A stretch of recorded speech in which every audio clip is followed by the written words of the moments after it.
ADHD stands for Attention Deficit Hyperactivity Disorder, which is a neurodevelopmental disorder which is present in childhood and also persists in many cases into adulthood.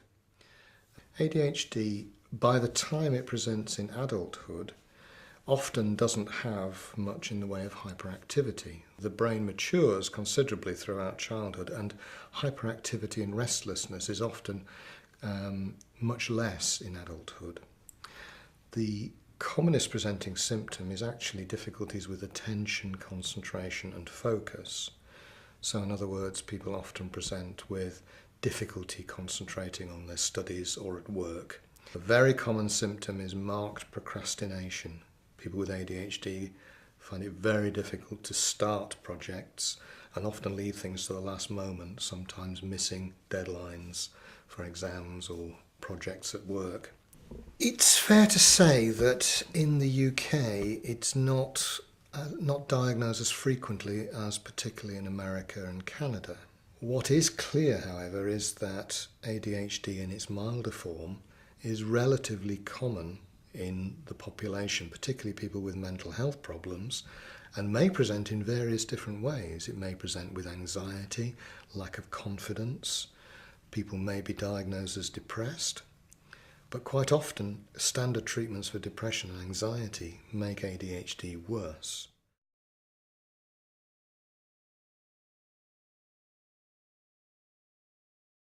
There isn't a one-size-fits-all treatment for ADHD, as in fact there isn't really a one-size-fits-all for any mental condition.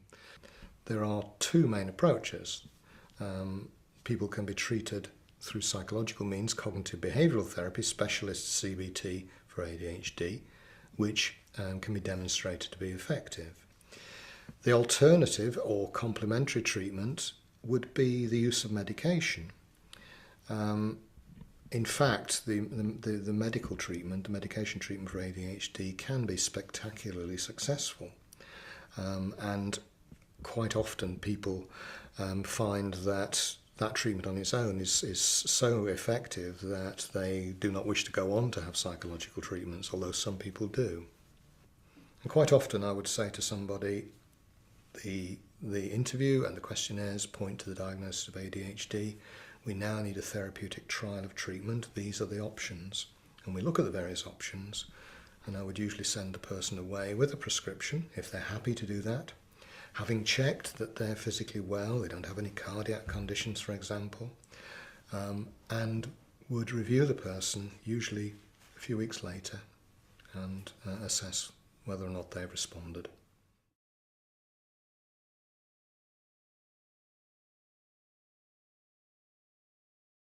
Treatment for ADHD is actually remarkably effective, and that's coming from a general psychiatrist who for years was a little bit sceptical about ADHD, like many of my colleagues.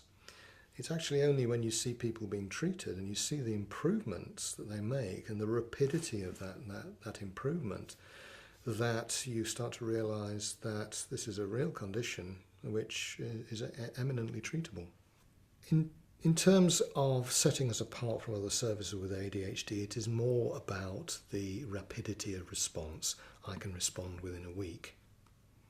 I've seen people who've had to wait 6 or even 12 months before they get an assessment from a specialist service. Whereas I suppose what really sets us apart is that I can see people usually within 1 week, and they will have a comprehensive report within another 10 days. What I would say is that coming for an assessment is simply coming for an assessment. There is no obligation to take treatment or anything else. It's simply an exploratory procedure to see whether or not there is a problem there which can be treated. If they want to pursue treatment, then treatment can be offered.